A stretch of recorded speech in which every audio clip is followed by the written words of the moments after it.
अपनी अपनी रहनी के साथ तो इतनी जल्दी खत्म थोड़ी किसी के होगा, क्योंकि उस सब के बावजूद भी उसके अंदर में ये कहीं भाव आया, अरे ये आया तो अब इसको ये सत्य समझ में आ जाएगा ना, तो इसकी मुक्ति हो जाए। कहते हैं गांधी जी के आश्रम में एक बार एक सिगरेट पीने वाला पहुंच गया, और वो सिगरेट फेंक के अंदर आया, तो किसी ने आकर कहा गांधी जी ये जो आया है ये तो सिगरेट बहुत पीता है। गांधी जी बोले कोई बात नहीं, ये भी आश्रम में आ गया और यहाँ सिगरेट भी छूट जाएगी। कहने का तात्पर्य है कि यदि कोई ज्ञान सुनेगा, गुरु से उसका प्यार बढ़ेगा, अपने लक्ष्य की तरफ उसका ध्यान जाएगा, तो अपने आप ये सांसारिक चीजें शुरू हो जाए। हो इतनी समझ उसकी पूरी तरह से ना खुली हो तो हम सबको एक भी विकार से मुक्त ना हो। यही उसकी खासियत है कि वो हमें निर्विकारी करके देखता है। बोला यदि मैं तुम्हें विकार देखता हूँ तो पहले अपने में विकार लाऊं, फिर तुम्हारे अंदर विकार देख। कि मुझे क्या जरूरत है, मैं पवित्र स्वरूप में तुम्हें पवित्रता से देखता हूँ, और मैं प्रथम दिन ही कहता हूँ कि तुम्हारे अंदर कोई विकार है ही, तुम निर्विकारी ब्रह्म हो। तुम भले ही ये कहो अरे भगवान कैसी बात कर, हम तो ऐसे हम तो ऐसे हम तो ऐसे। बोला मैं तो तुम्हें जिस करके देख रहा हूँ उसमें कोई विकार है ही नहीं, आत्मा में कोई विकार होता नहीं, चेतन सत्ता में कोई विकार होता नहीं, और मैं तो तुम्हें उसी सत्य से देख रहा हूँ, बाकी तो ये सब जड़ है। तुम अपने आप को ये जड़ शरीर मानते हो, तो इसके साथ साथ तुम अपने विकार भी जानते हो।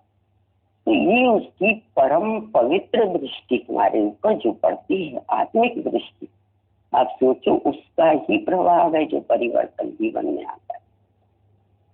और पूर्ण परिवर्तन क्यों नहीं आता, क्योंकि हम देह टांगे ही बैठे। परिवर्तन तो आता है, पर परिवर्तन क्यों रुक जाता है, क्योंकि फिर हम देह में तो टंगे बैठे। देह में रहकर हम सोचते हैं हाँ अब हमारा मोह कम हो गया, क्रोध कम हो गया, लोभ कम हो गया, तो देह तो छोड़ते ही नहीं। जब हांडी बनी पड़ी है तो आ जाएगा कचरा। यही तो इशारा गुरु देता है कि जो तीनों कालों में तू है ही नहीं, क्यों तू बार बार उससे यहाँ से खड़ा होता है। और फिर तेरा क्या गुरु से प्यार है। वैसे तो गुरु हमारे ब्रह्मा विष्णु महेश सबसे बढ़ते बताते, गुरुदेवो महेश्वरा बताते, गुरु साक्षात पर ब्रह्म बताते। पर क्या बताने से फायदा हुआ यदि उसकी बात को पक्का ही नहीं करे। अरे ये विश्वास का विषय तो है, श्रद्धा विश्वास का। जब गुरु के प्रति हमारे अंदर पूर्ण विश्वास होता है, श्रद्धा होती है, तो उसके इशारे मात्र से हम कैच करते कि गुरु हमें किस देखता है और वो ही मैं हूँ। क्योंकि जितने समय हम गुरु के सम्मुख रहते हैं एक विकार हमारे अंदर क्यों नहीं आता, क्योंकि उसकी पवित्र नजर होती। और हम भी अपनी इस पवित्रता के मध्य खड़े होते, उस समय हम प्रेम में नहीं होते, उसके प्रेम में इतने खो जाते कि वो पवित्र नजर हमें अंदर पवित्रता का एहसास कराती। बस वही गुरु कहता है कि जो उस समय तेरा एहसास है उस एहसास को बढ़ा, और जो इसके अलावा तेरे पास ऐसा उसे घटा। इतना सा काम करता है, ज्यादा कुछ करना। और अब तो ऐसी कृपा हो रही गुरु की, पहले तो यही था सुबह शाम सत्संग जाते थे, वहां तब मिलता था। अब तो 24 घंटे आपको सत्संग मिल रहा।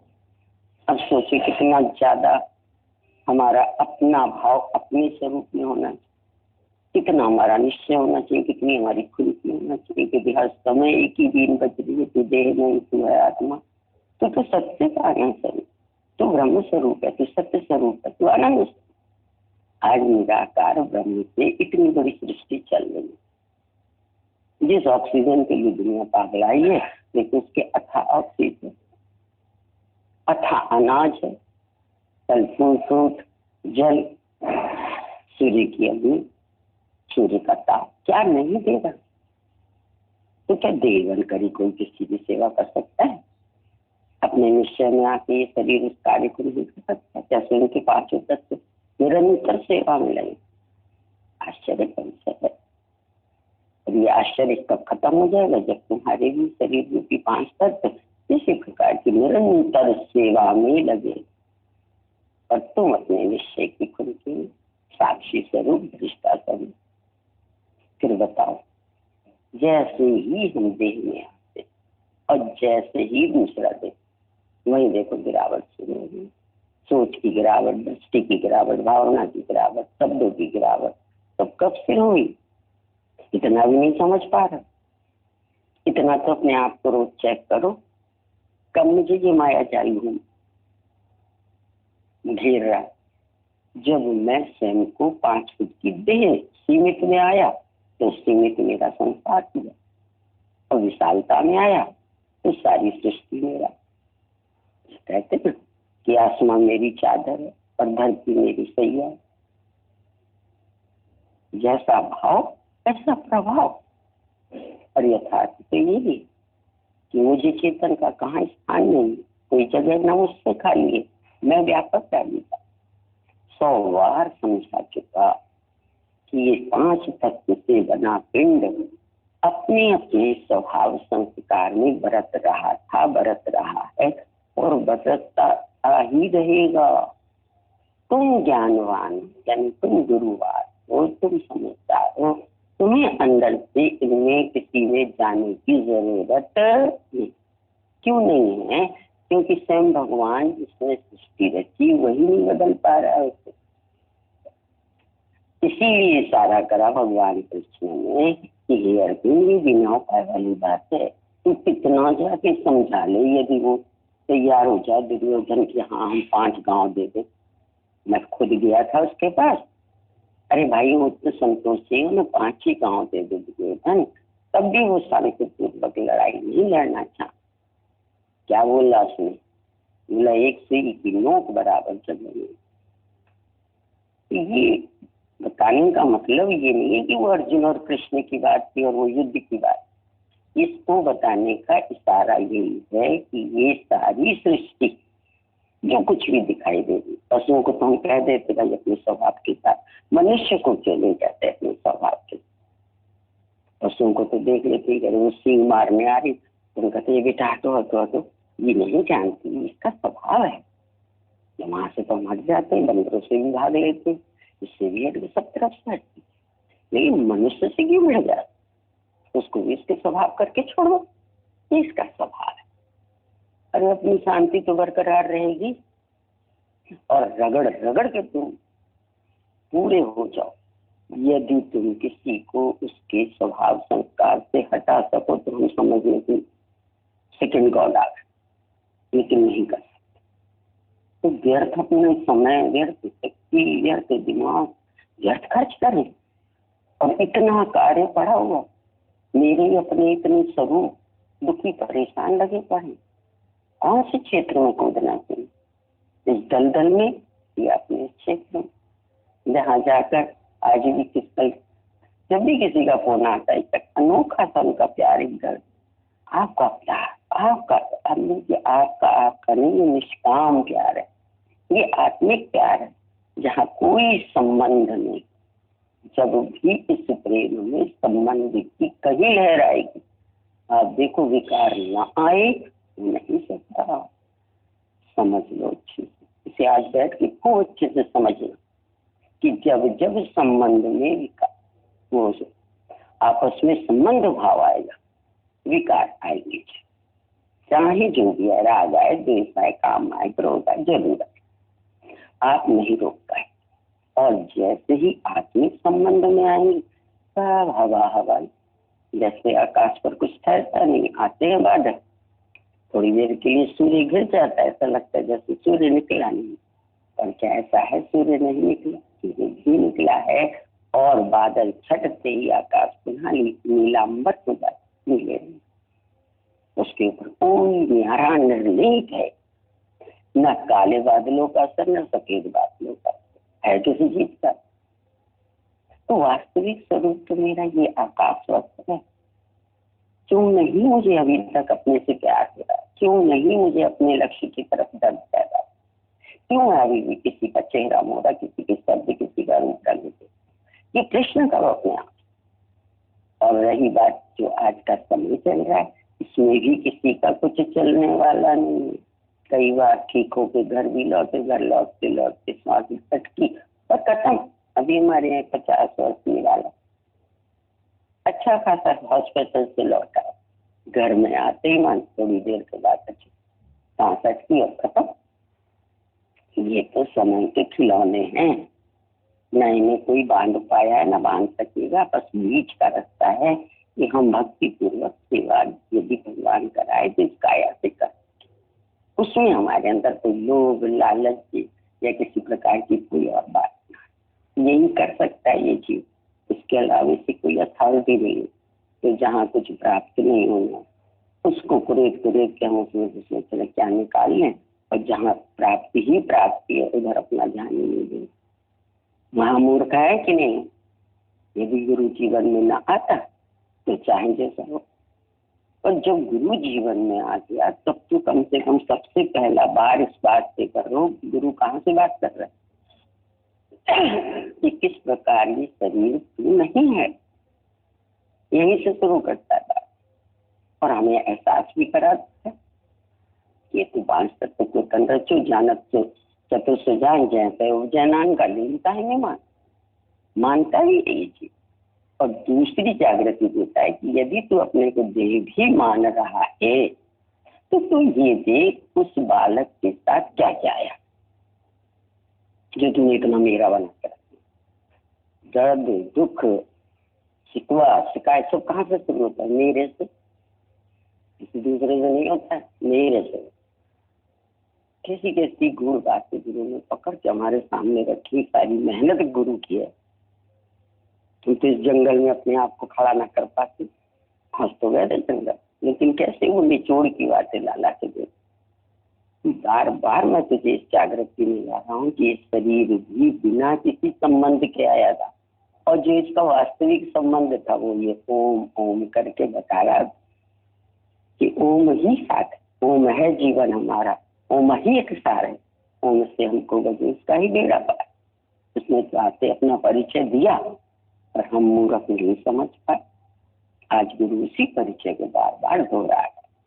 अब तो हम इतने मूर्ख नहीं, मूर्ख जो अहम देह का मैं करते थे ना, उसको भगवान ने कहा वो मूर्ख।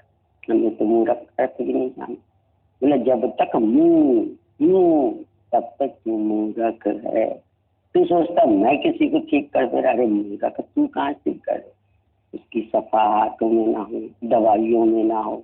वही दवा खा के कोई जी जा रहा, वही दवा खा के कोई चला जा रहा। तू कर सकता है? तेरे हाथ में है कुछ? किस बात का है इनका? खूब बैठ के अहंकार को पीस डाल, इतना पीसो कि चटनी बना के खा दो। न रहे बांस न बजे बांस। फिर देखो कितनी बड़ी दुनिया हमारी। आज गुरु ने अपने गुरु की ज्ञान से अपने पर कृपा करी। तो पढ़े लिखे होशियार प्यारे सुंदर, क्या कमी थी उनसे? एक अपना अहंकार ही तो हटाया। अहंकार माने जीव भाव। आज लाखों लाखों जीवनों को आज भी वाणी चलती तो सब के रोंगटे खड़े हो जाते, अंदर जीव हरा भरा होने लगता है। सोचो एक अहंकार घर निकल जाए तो सब विकार खुद ब खुद निकल। और फिर यदि उसके द्वारा क्रोध भी होता है तो कल्याण के लिए, मोह भी होता है तो कल्याण के लिए। कैसे विवेकानंद का के प्रति उनके गुरु का बेहद मोह नजर आता, पर किस लिए? कल्याण के। बोला मेरे पास भाव है, तेरे पास शब्द है, इन सत्य वचनों सत्य भावों को अपने वचनों द्वारा सारी सृष्टि को शक्ति दे सकते। कैसा मोह था, उसके लिए छिपा छिपा के सामान रख देते। जैसे ही हुआ था तो चुपचाप उसको पहले खिला दे। तो गुरु ज्ञान के बाद से तुम्हारी विकार भी गुण में बदल जाए, किसी के कल्याणकारी हो जाए। इतना सुंदर तरीका बताया कि जो हमारा अकल्याण करके हमें निम्न योनि तक डाल रहे थे, आज गुरु ज्ञान से आप चाहो तो अपने स्वरूपस्थ होकर इनका सदुपयोग कर सकते हैं। जो भी हम देवी देवताओं के 4 हाथ पाँव ये सब देखते हैं, 4 हाथ देखते हैं, देखिए यही तो रहस्य कि उन्होंने उनकी जीत करके उनका सदुपयोग करा। और यही कल्याण हमारे पीछे में। तो कर अपना कल्याण सत्संग में आकर, शरीर को एक बार जुदा करो, वो सेवाधारी है, 5 तत्व से बनना है, उसका काम ही है सेवा कर। पर तू क्या है अपने आप को क्या? तो सेवा में 100 चांद लग जाएंगे, 100 सूर्य लग जाए, पवित्रता आ जाए, आनंद आ जाए। आज गुरु का एक शब्द, वाणी का एक वचन निकलता, ऐसा मन हरा भरा हो जाता। ऐसा ही सबका जीवन है। बस गुरु का कहना मान के देखो, पर मानो तो पूरी तरह मानना, आधा अधूरा नहीं। ये आधे अधूरों की भगवान को बहुत चिंता है। बोला रास्ते पे चलता हो व्यक्ति भिखारी कहलाता है ना, उसका घर होता है ना घाट होता है। तो ऐसा नहीं करो, पहले अपना घर, फिर अपना सम्मान वहां रखिए, फिर अपने आप की सारी सृष्टि में विचरण करो, आनंद लीजिए। ऐसी सारी सृष्टि हमारे लिए बनी है, और मनुष्य जीवन में ही ज्ञान के बाद भी सारी सृष्टि का आनंद ले सकते हैं। तो शरीर ही ना हो तो ले लेंगे। आज भी मार शरीर है, सृष्टि तो वही की नहीं पड़ा है ना 4 पाई, कौन लेगा आनंद? स्वस्थ शरीर। और स्वस्थ तब रहेगा जब विकार रहेगा, जब अपने ओम से मिलकर एक हो। ठीक है, आती है बात समझ में? समझ में आ रही है बात? अच्छे से। हरिओम। सब वाणी वचन श्री मुख से सुन रहे थे, मुझे ये भी सब बताया। सच में ऐसे लगता है कि कैसे गुरु के एक वचन में कितना राज है, ऐसे कीमती वैल्यूएबल वचन है। अगर हम उन्हें संभाल के रखे तो जीवन सफर कहाँ से कहाँ पहुँच जाए। इसीलिए भजन बनाया है किसी ने, गुरु वचनों को रखना संभाल के, एक वचनों में गहरा राज है। जिसने जानी है महिमा गुरु की, इसका डूबा करते ना जहाज है। इतनी सारी बातें गुरु जी की वाणी में भी सुन रही थी, कैसे हम अपना अपमान स्वयं कराते हैं ज्यादा बोलकर। इतना ज्यादा हम इंटरफेयर करते हैं, जितना ज्यादा बोलते हैं, जितना हमारे बात में ज्यादा बकबक करते हैं, उतना ही हमारा मान सम्मान जाता है। तो क्यों नहीं हम अपनी वैल्यू को बढ़ाएं।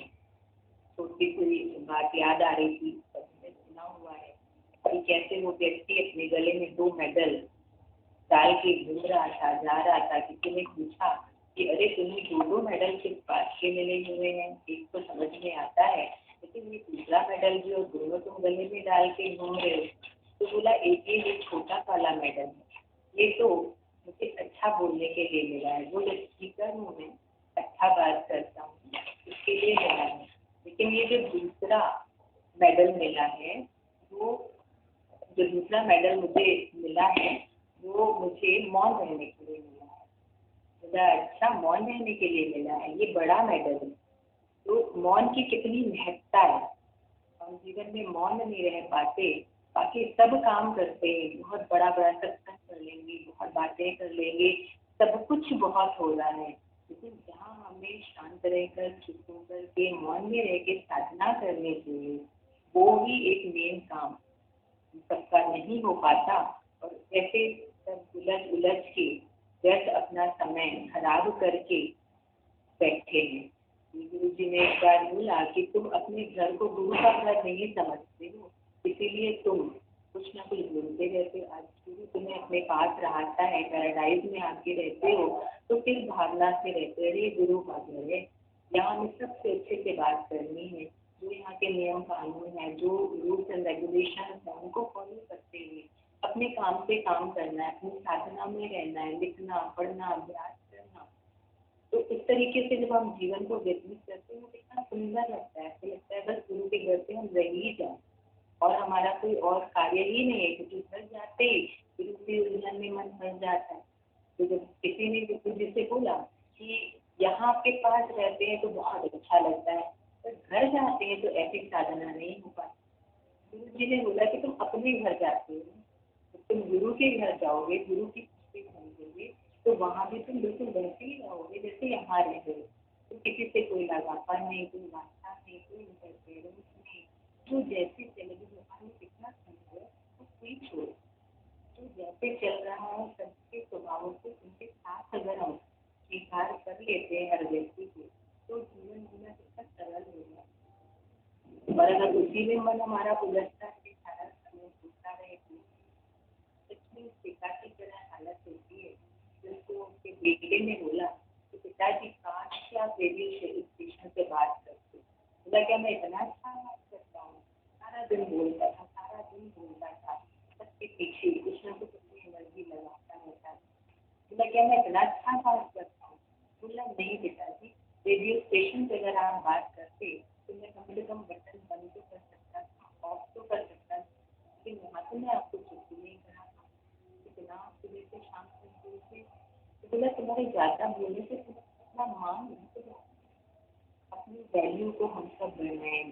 मंदिर की वो मूर्ति जो रखी होती है कि कब पूजा की जाती है, सबको पता है, वो मौन करती है, उसे शांत मुक्त मुद्रा से कैसे मुस्कान एक अनोखी छवि दिखाई देती है। सारी दुनिया तो मन आप ऐसा महसूस कर सकती है। सब कुछ होता है क्यों? क्योंकि वो मौन रहती है। बोला ऐसे ही अगर हम भी मौन होकर के रहेंगे तो हमारा सम्मान सारी दुनिया में बढ़ जाएगा। बिजनेस हो, सर्विस हो, कोई भी क्षेत्र हो, सत्संग का क्षेत्र हो, हर क्षेत्र में गुरु हमें यही सीख देता है कि हम मौन करके अपने जीवन को आगे बढ़ाएं, तभी सबका मान, लाड, सम्मान ये जीव प्राप्त करता है। और नहीं तो हर जगह बेइज्जती ही होती है, अपमान ही होता है। इसलिए गुरु की हर बात को समझते चले, एक एक वचन को संभाल के, जैसे शटल कॉक होती है ना, बोला अच्छा खिलाड़ी कौन होता है, कुशल खिलाड़ी कौन होता है, जो शटल कॉक को गिरने नहीं देता। जब बैडमिंटन खेलते हैं तो जो चिड़िया होती है उसको हम सब संभाल करके ऐसे खेलते हैं, बिल्कुल कुशल बन के कि वो गिरे ना। अगर गिर जाती है तो कहते हैं अच्छा खिलाड़ी नहीं है, लगातार जमता रहता है, मैच को अच्छा लगता है। आज हम सबको भी गुरु ऐसा ही कुशल खिलाड़ी बनाना चाहता है कि हम उसका एक भी वचन गिरने नहीं दें, जितना हो सके अपने जीवन को उसके वचनों पर चलाते चले। केवल गाना नहीं है, केवल बताना नहीं है, पर सच में अंदर से ये आवाज आए कि गुरु के हर वचन को हम संभाल सके और उसके अनुसार अपने जीवन को बना सके। किसी प्रेमी का मन था ये भजन सुनने का, तो भजन गाती हूँ, फिर आगे। गुरु वचनों को रखना संभाल के, एक एक वचनों में गहरा राज है, जिसने जानी है महिमा गुरु की, उसका डूबा कभी ना जहाज है। गुरु वचनों को रखना संभाल के, एक एक वचनों में गहरा राज है, जिसने जानी है महिमा गुरु की, उसका डूबा कभी ना जहाज है। दीप जले और दम नहीं भागे, ऐसा कभी नहीं हो सकता। दीप जले और दम नहीं भागे, ऐसा कभी नहीं हो सकता। ज्ञान सुने और विवेक न जागे, ऐसा कभी नहीं हो सकता। ज्ञान सुने और विवेक न जागे, ऐसा कभी नहीं हो सकता। उसकी ज्योति से रोशन जहान है, वो फरिश्ता बड़ा ही महान है, जिसने जानी है महिमा गुरु की, उसका डूबा कभी ना जहाज है। गुरु वचनों को रखना संभाल के, एक एक वचनों में गहरा राज है, जिसने जानी है महिमा गुरु की, उसका डूबा कभी ना जहाज है। बीज पड़े और अंकुर न फूटे, ऐसा कभी नहीं हो सकता, बीज पड़े और अंक न फूटे ऐसा कभी नहीं हो सकता, कर्म करे और फल नहीं भोगे ऐसा कभी नहीं हो सकता, कर्म करे और फल नहीं भोगे ऐसा कभी नहीं हो सकता, कर्म करने को तू आसाद है, फल भोगने में तू लाचार है, जिसने जानी है महिमा गुरु की उसका डूबा कभी ना जहाज है, गुरु वचनों को रखना संभाल के, एक एक वचनों में गहरा राज है, जिसने जानी है महिमा गुरु की उसका डूबा कभी ना जहाज है। मैं का दिया तू जब तक जलाए तब तक प्रभु नहीं मिल सकता, मैं का दिया तू जब तक जलाए तब तक प्रभु नहीं मिल सकता, अंतःकरण जो शुद्ध ना हो तो ज्ञान कभी नहीं टिक सकता, अंतःकरण जो शुद्ध ना हो तो ज्ञान कभी नहीं टिक सकता, अंतःकरण को शुद्ध बना ले, उसमें प्रेम का दीप जला ले, जिसने जानी है महिमा गुरु की उसका डूबा कभी ना जहाज है, गुरु वचनों को रखना संभाल के, एक एक वचनों में गहरा राज है, जिसने जानी है महिमा गुरु की उसका डूबा कभी ना जहाज है, गुरु पर समर्पित हो जा तू प्यारे, धोखा कभी नहीं खा सकता, गुरु पर समर्पित हो जा तू प्यारे, धोखा कभी नहीं खा सकता, लक्ष्मण रेखा सत्संग की हो तो रावण कभी नहीं आ सकता, लक्ष्मण रेखा सत्संग की हो रावण कभी नहीं आ सकता,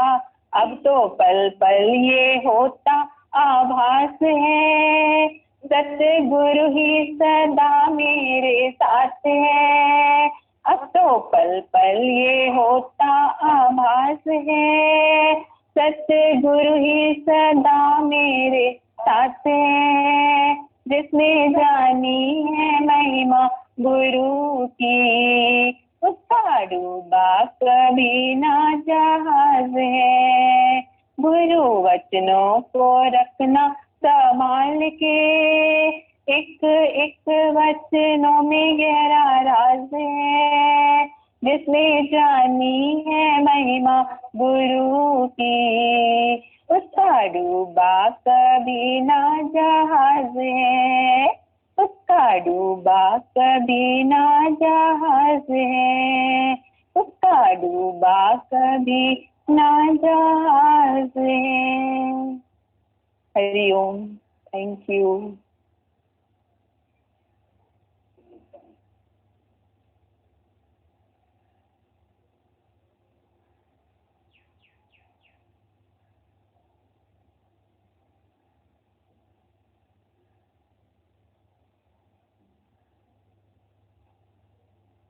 हरि ओम सभी प्रेमियों को।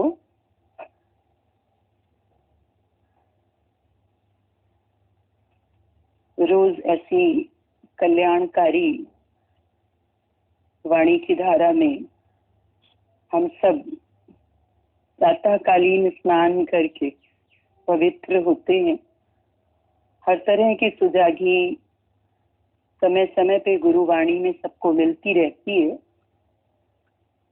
कैसे भगवान ने सुंदर तरह से बताया कि जरा सा अपनी प्रकृति, अपने स्वभाव से संत हटा तो एक कुत्ते को भी अथॉरिटी है, सामर्थ्य है, कुत्ते जैसी प्रकृति वाले को भी, कि वो संत का जामा उतरवा सकता है। अब संत कौन है? हम सब जो गुरु की शरण में आज आकर बैठे हैं, सभी जाने कि वही संत हैं हम। और कहीं से भी कोई चूक हमारे सत्संगी का जामा, संत का जामा उतरवा देती है। भले कोई बोले या ना बोले, लेकिन आप देखो आपके अंदर वाला कहता है इतने वर्ष हो गए, इतनी गुरु की मेहनत लेते हैं, सत्संग सुनते हैं, और फिर ये चूक, ये अंदर का जागा हुआ विवेक जो माफ नहीं करता। बोला God may forgive you but your nervous system never does. बोला तोरा मन दर्पण कहलाए, भले बुरे सारे कर्मों को देखे और दिखाए। फिर आग्रह किया है इसी में आगे कि इस उजले दर्पण पर प्राणी धूल न जमने पाए। आत्मविश्लेषण, आत्मनिरीक्षण, परीक्षण करते हुए और सुंदर गढ़त तो मंझा तो जेड़ो। बोला पूत तो हो पिता जैसा।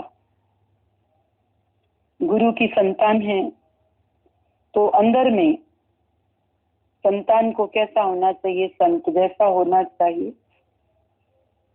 अभी भी मौन पे वाणी चल रही थी। अंदर में जब असंतोष होगा, शिकायत होगी, हलचल होगी, दोष दृष्टि होगी, विक्षेप होगा, तो वाणी के द्वारा भी प्रकट होगा। इसीलिए अंदर काम करने की जरूरत है। बाहर से क्रिया उसी के अनुसार होती है, आचरण उसी के अनुसार होता है जैसे अंदर के विचार होते हैं। इसीलिए देखो आचार विचार को साथ रखा गया। आचार बना आचरण और विचार बना विचार।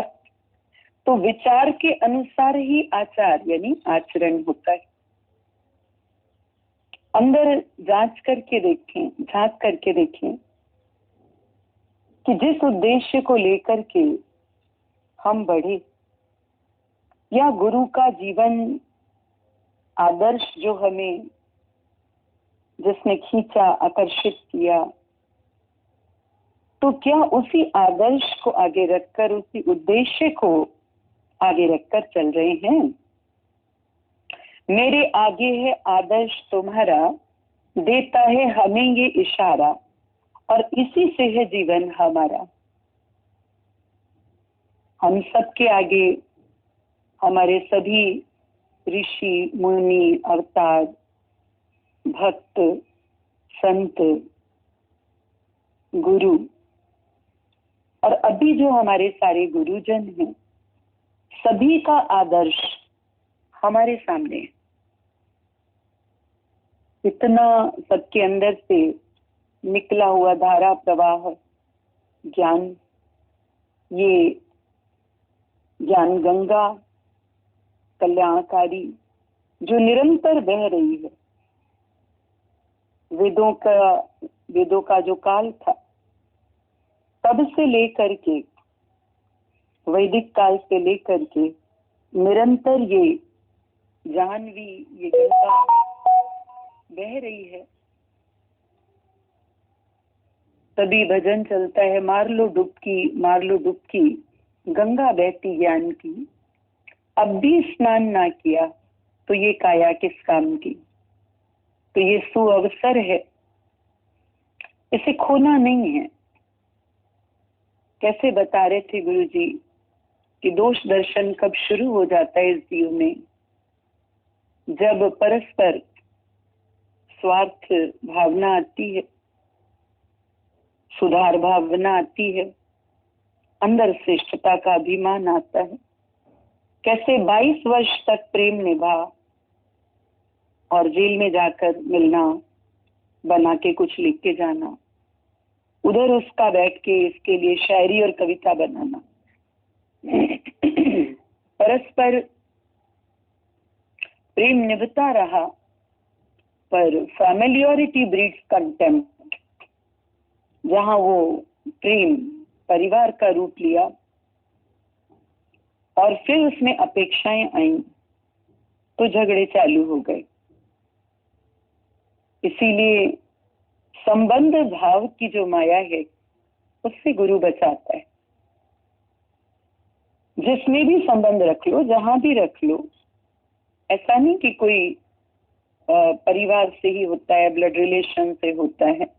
बलिहारी है मेरे अक्षर की, जिसके साथ भी जोड़ दिया,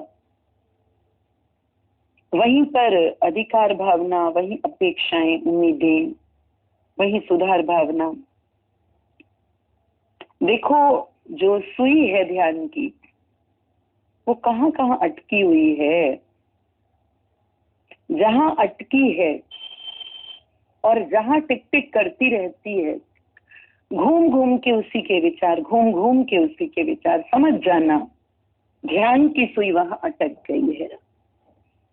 तो भले ध्यान योग अलग से बैठ के नहीं भी करो, नहीं भी सीखो, पर ये तो ध्यान दो, ये तो ध्यान दो कि सारा समय अंदर में चिंतन क्या चल रहा है, किधर ध्यान है, जो भीतर ध्यान है वो किधर है। क्योंकि जिसे भजोगे उसका रूप हो जाओगे। भगवान ने बोला है, बोला मुझे भी जो जिस भाव से भजता है वैसी ही प्राप्ति करता है। तो ये सच्चाई है कि क्या भज रहे हो, किसे भज रहे हो, और ये आपसे बेहतर कौन जानेगा, क्योंकि अपने अंदर के साक्षी तो स्वयं हो। तो क्या भज रहे हो। देखो बच्चों को बोलते हैं पढ़ाई करो पढ़ाई करो, तो जो उन्हें एग्जाम देना होता है उसी का रिवीजन करते हैं। पढ़ाई जो करते हैं तो रिवीजन किसका करते हैं वो जो उन्हें एग्जाम देना होता है ना। और यदि वो बैठ करके कोई और बुक लेकर के और रिवीजन करें, आप क्या बोलोगे, बेटा क्या ये एग्जाम में आने वाला है क्या।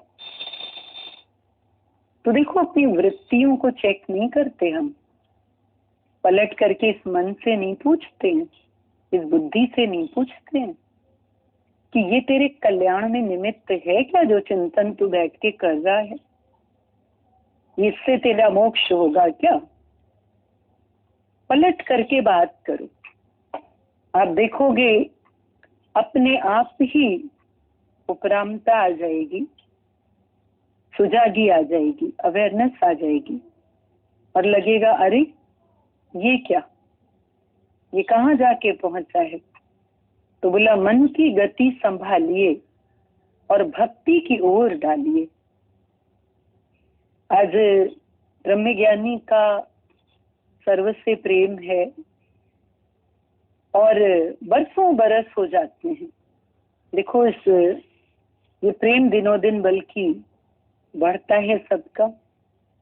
कारण क्या है, अपना आप जानता है, न दूसरा देखता है, न संबंध बनाता है, और न कहीं अधिकार रखता है, न बांधता है, न अपेक्षा रखता है। हर एक को अपने सत्य स्वरूप का बोध देता है, सहयोग करता है योग में, और यदि भावना रख के कोई बैठा है तो उसका मार्गदर्शन करने की लीला भी उससे हो जाती है। बाकी किसी के ऊपर भी कोई अपने विचारों को आरोपित नहीं करता, थोपता नहीं, सुधारना उसका कोई लक्ष्य नहीं है, किसी को भी सुधारने नहीं बैठा। बोला reformers wanted for themselves not for others. बोला सुधारना बहुत अच्छी चीज है, लेकिन अपने से शुरू की जाए, है ना। मन की गति संभालिए, भक्ति की ओर डालिए, यही एक काम है। ब्रह्म ज्ञानी को ना ही धंधा, ब्रह्म ज्ञानी ले धावत बंधा।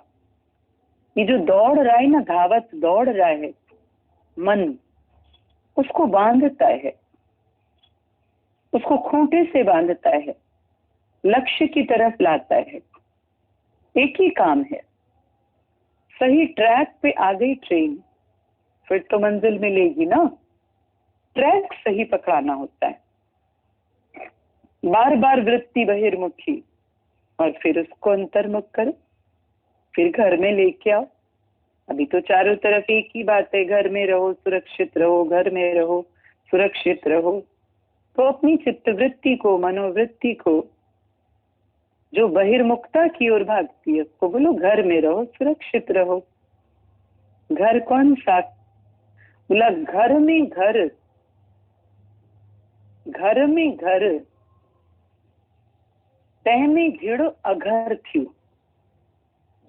बोला ये बाहर का घर, फिर ये देह गेह कर मानो ये घर, फिर इस घर में भी अंदर घर है ना, अंतर्मुखता।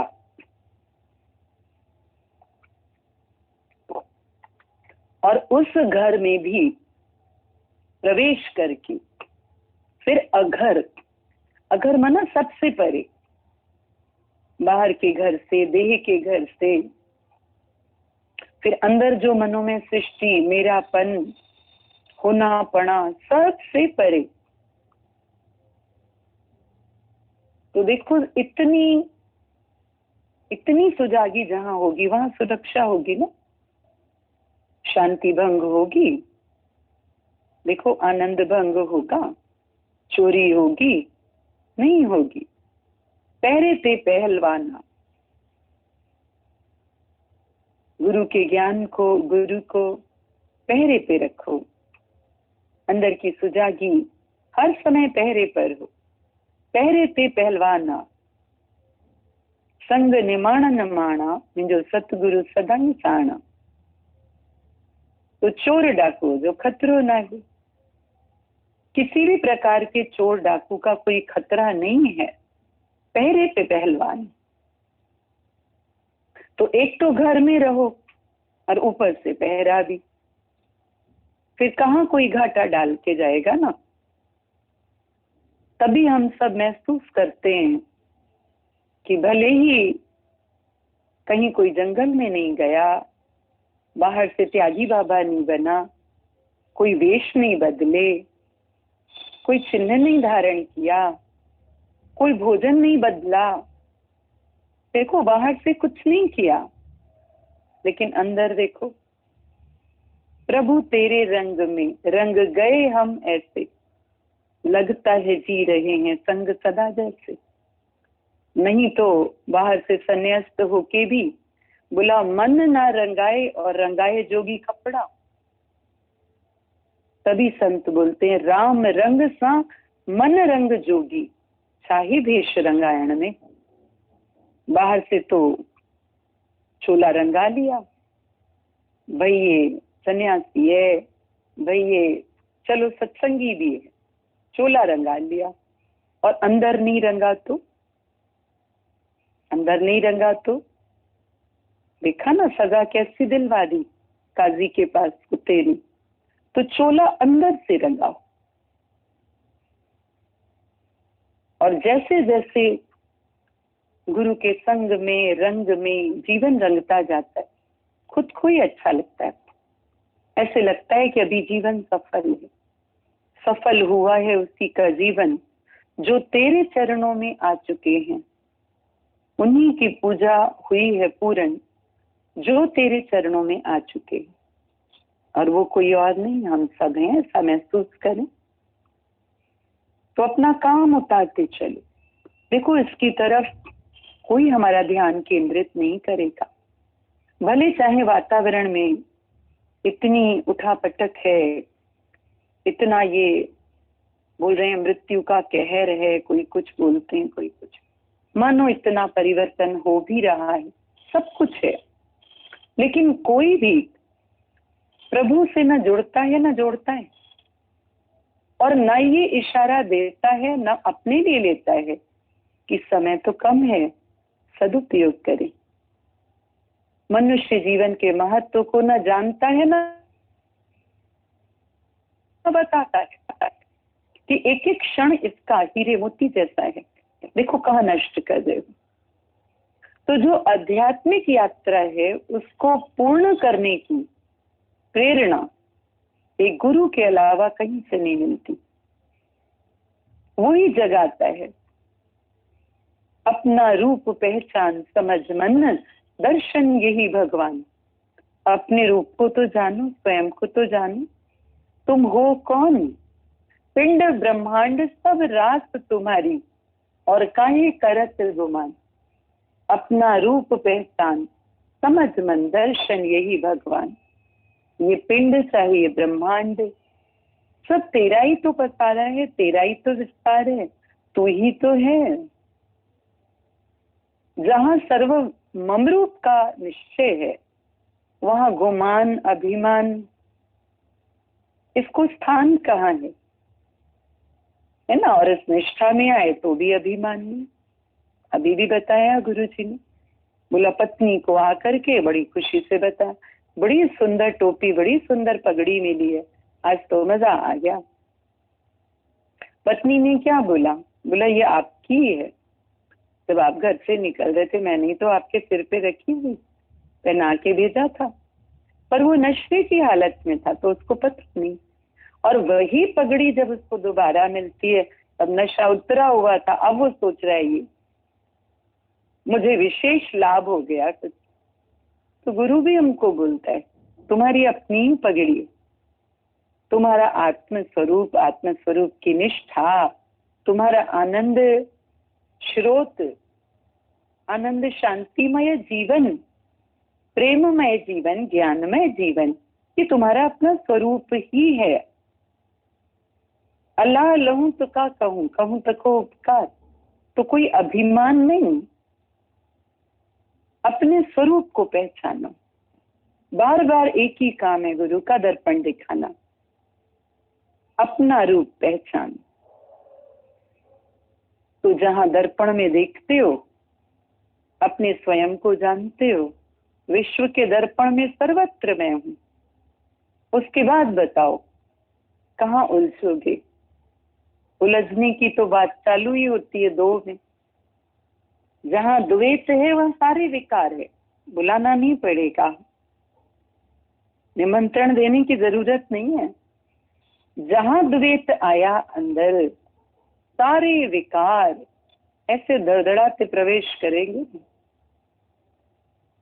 कि इसको निकालूं कि उसको निकालूं, समझ नहीं पाओगे।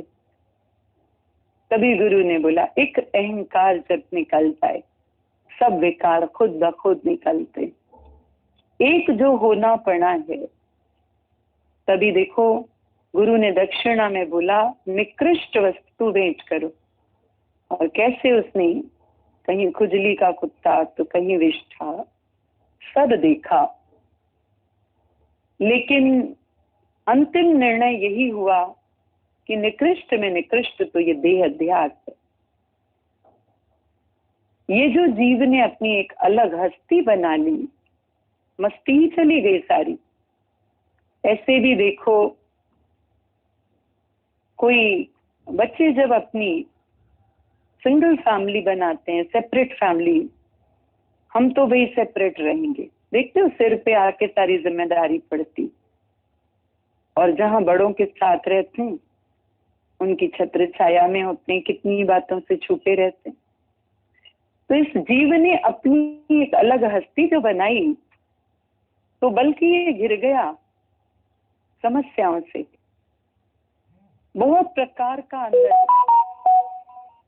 ख्यालों का हल्ला गुल्ला शोर, और हस्ती बनाने के बाद एक बहुत बड़ा खतरा खटका कि बिगड़ ना जाए। मेरी हस्ती जो मैंने बनाई है इसे कोई मिटा ना दे, इसे कोई बिगाड़ ना दे, अपमान ना कर दे, निंदा ना कर दे। मेरी जो वैल्यू है, मेरा स्टेटस है, मेरी जो प्रेस्टीज है ना, होने पड़ने के बाद कितनी प्रकार के भय हैं। इसीलिए भव सागर कहीं दूर नहीं, यही भव सागर है। और इसी में छोटी बड़ी लहरों जैसे बहुत से विचार,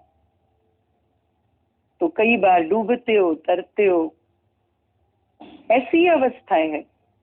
तो जब गुरु का सहयोग मिलता है, ज्ञान की मदद मिलती है, तो वो हमें पार करता है।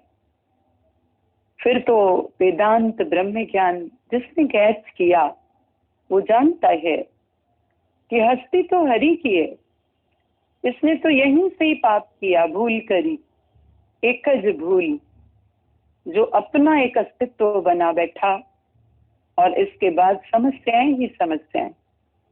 ऐसा ना हो जाए, वैसा ना हो जाए, भांति भांति के भय, बहुत प्रकार की चिंताएं, खतरे और खटके, इनसिक्योरिटीज।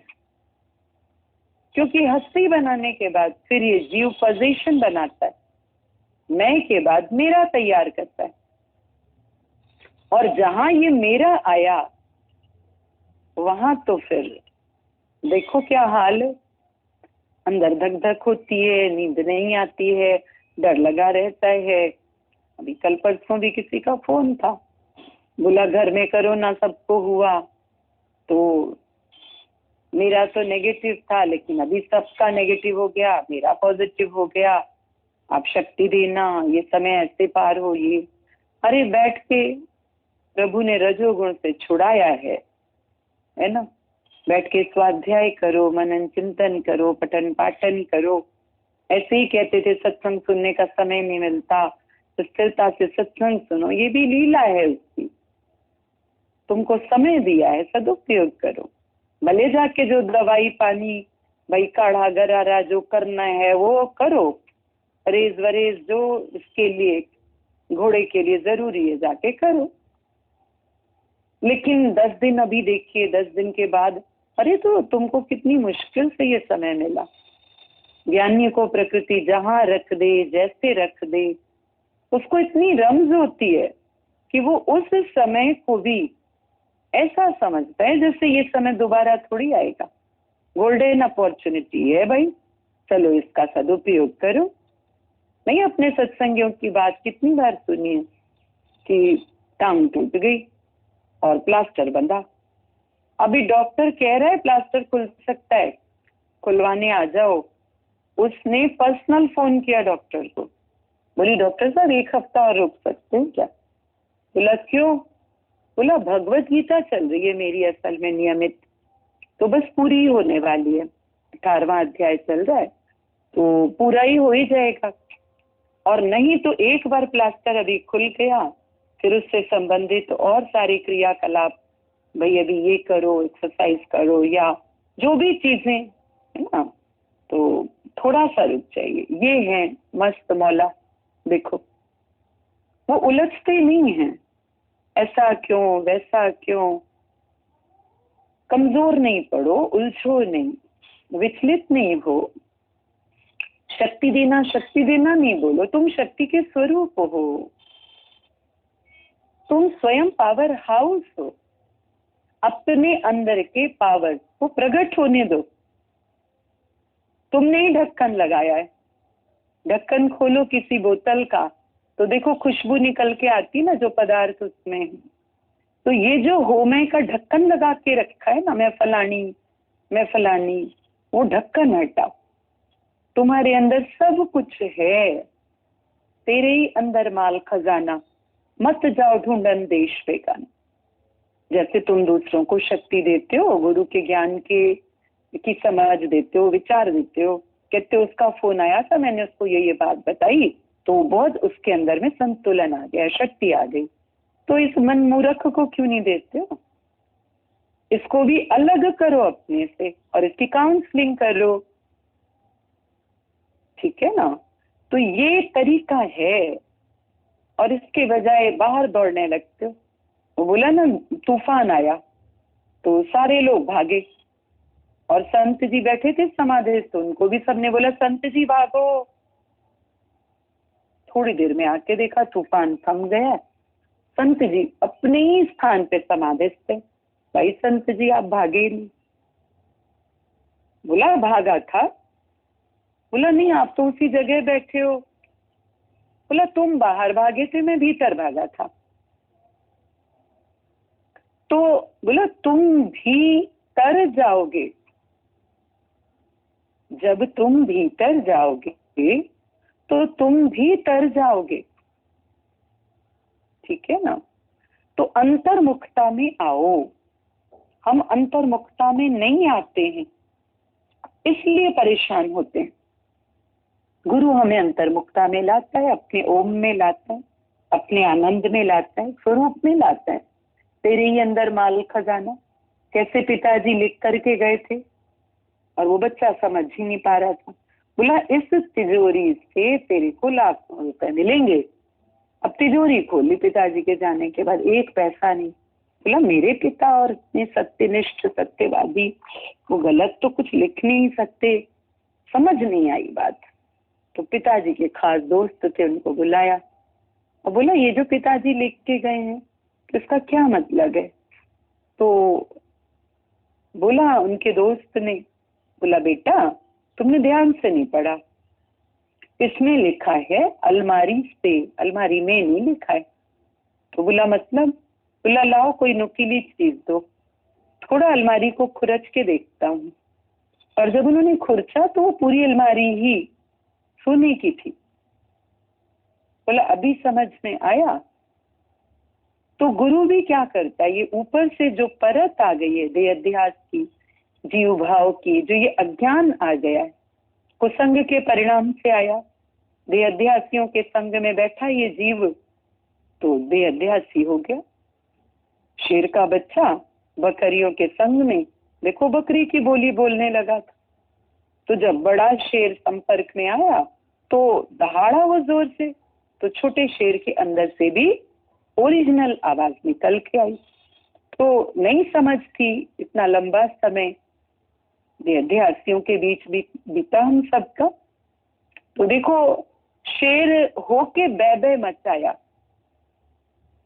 शेर होके बै मचाया, जैसे सिंह अजा संग डोले और आप सीने भरम में भूले, होए रहो हैरान। तो गुरु ने कैसे आ करके जो शेर शिवों की गर्जना करी, तो अजा मने बकरी।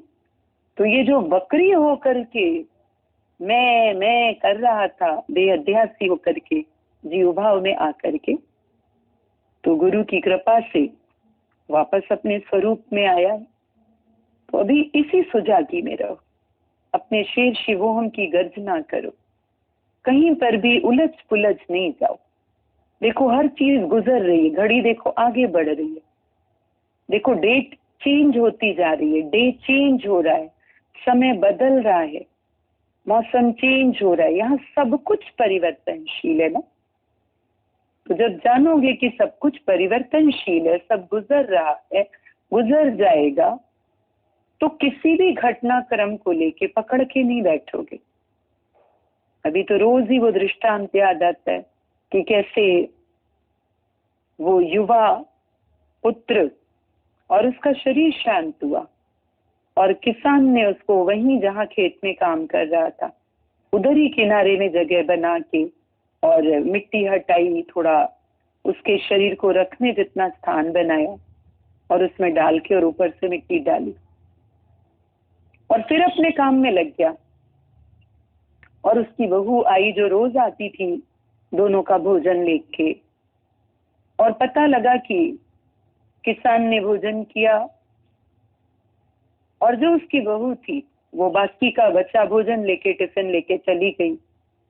ना किसान ने बताया कि ये घटना घटी, ना बहू ने पूछा कि भाई दूसरा कहाँ है, अपने पति के लिए नहीं पूछा, ये भोजन तो दो का आता है, कहाँ है क्या है, कोई चर्चा नहीं, और वो चली गई। अब इस पूरे दृश्य को देख रहा था एक दूसरे गांव से आया हुआ व्यक्ति, बड़ा हैरान, ये कैसा गांव है, यहाँ के कैसे लोग हैं, कैसा ये पिता है, कैसी ये पत्नी है। बहुत अंदर ऐसे जैसे उसके तूफान हो रहा था, ये कैसे लोग हैं।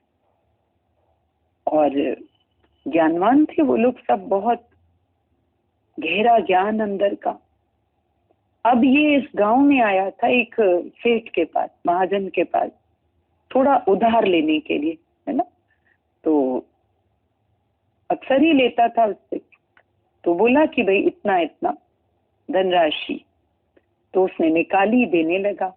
अब देने के पहले ही इसने बात छेड़ दी, बोला ये आपका गांव कैसा है, कैसे लोग हैं, और बेटे का शरीर शांत हो गया और उसको ऐसा धरती में उसने दफना दिया, और कोई चर्चा नहीं, जिक्र नहीं, शोक नहीं, संताप नहीं, आंसू नहीं, कोई बहू से कोई बात नहीं, और वो भी ऐसी।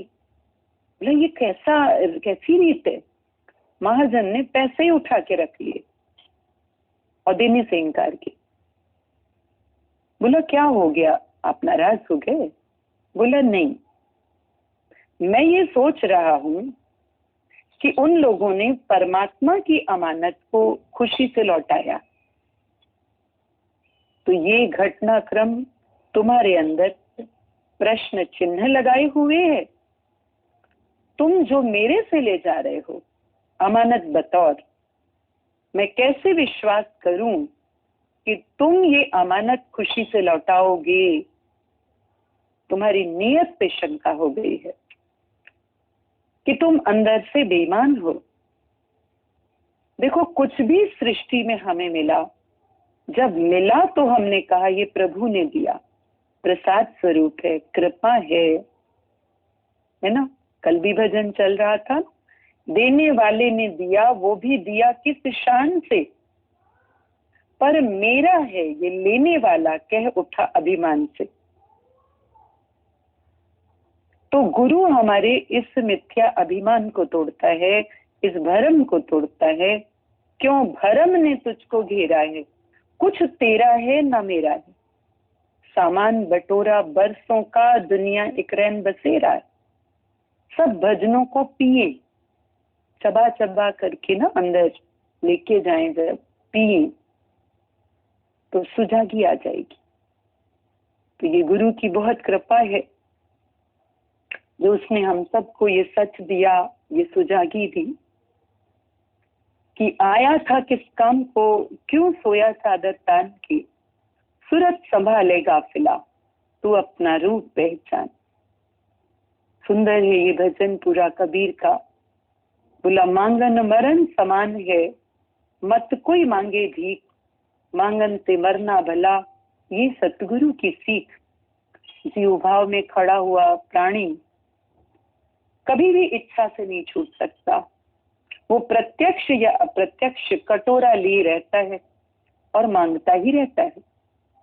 लेकिन गुरु ने समझाया कि मांगन से मरना भला। मरना भला माने ये जो देह अध्यास है ये मरे, ये जो होना पड़ा है ये कैंसिल हो।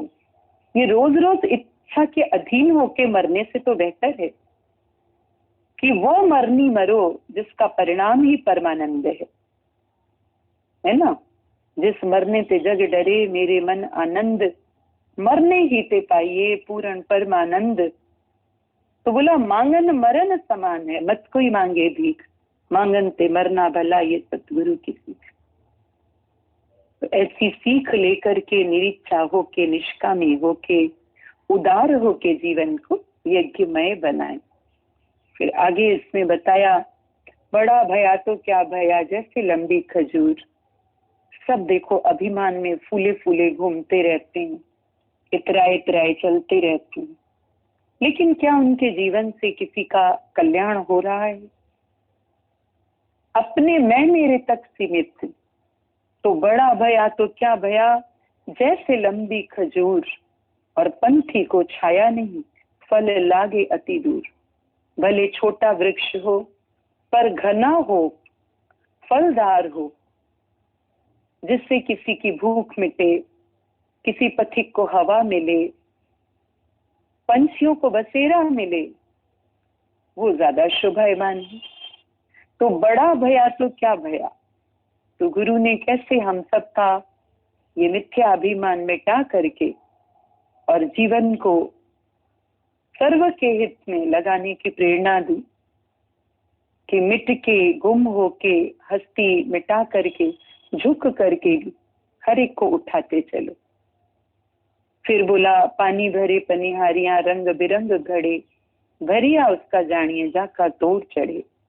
बहुत से भक्त बढ़ते हैं इस राह पे, प्रेमी बढ़ते हैं, लेकिन पूर्णता तक पहुंचने वाले विरले होते हैं। Many are called but few are chosen। तो पानी तो पनिहारियों ने भर लिया अपने अपने घड़ों में, लेकिन किसी की मटकी रास्ते में फूट गई, गिर गई, छलक गई, है ना। लेकिन किसी किसी का पानी भरा हुआ पूरा घर तक पहुंचता है। हमें भी गुरु ये बात समझाता है कि तुम्हारी भी ये जो भक्ति अंदर प्रकट हुई है, ये परवान पहुंचे, पूर्णता तक पहुंचे। जब तक भक्त और भगवान एक ना हो जाए, तद आकार ना हो, तद रूप ना हो, तू तू न रहे, मैं न रहूं, हम राम में ऐसे रम जाएं, जब तक ये भक्ति अभेद भक्ति ना हो जाए, अनन्य भक्ति ना हो जाए। तो भक्ति की पराकाष्ठा राधा कृष्ण में हो गई, मीरा गिरधर में समा गई। तो बोला, पानी भरे पनिहारियां रंग बिरंग घड़े, पर भरिया उसका जानिए जाका तोड़ चढ़े। तोड़ माना अंत तक, लास्ट तक, निभे। ठीक है ना। नहीं कोई मन में संशय आया, भ्रम आया, देखो दूर हो जाती। बड़ी मुश्किल से तो मिलना होता है, फिर एक ही संशय काफी है, एक ही छिद्र काफी है, सारा घड़े का पानी रिस जाएगा उस पे।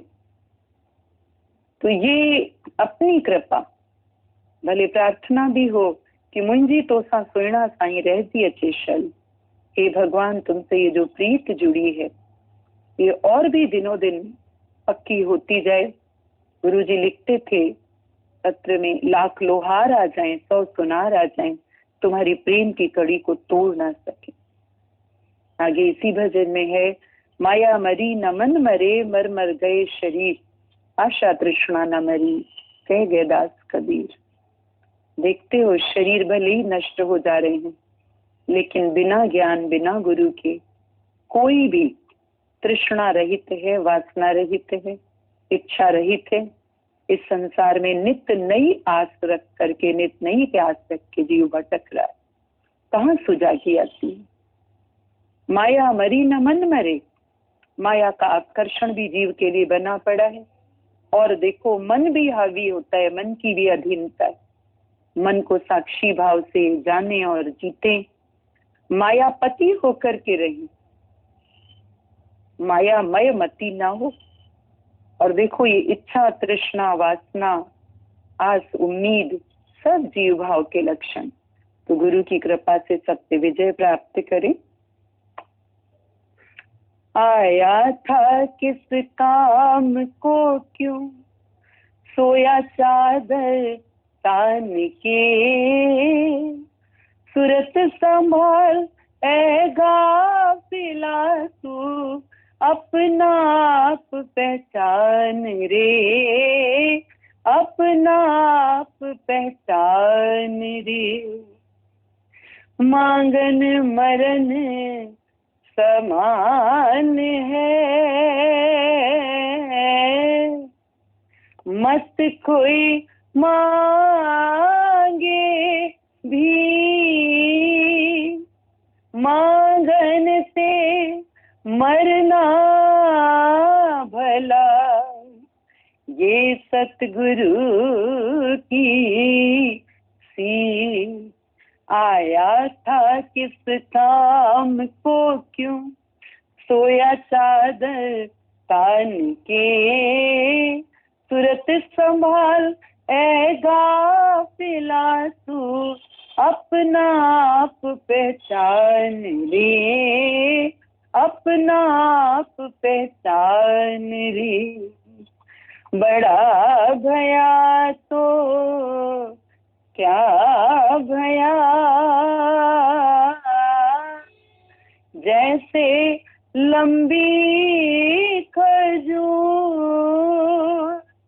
पंछी को छाया नहीं, फल लागे अति दूर। आया था किस काम को क्यों, सोया चादर तान के, सूरत संभाल ऐ गाफिला तू, अपना आप पहचान रे, अपना आप पहचान रे।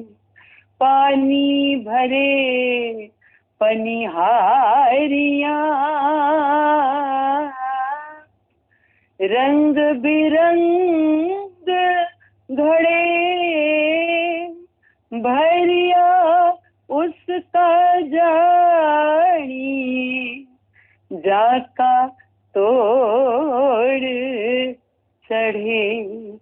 आया था किस काम को क्यों, सोया चादर तान के, सूरत संभाल ऐ गाफिला तू, अपना आप पहचान रे, अपना आप पहचान रे।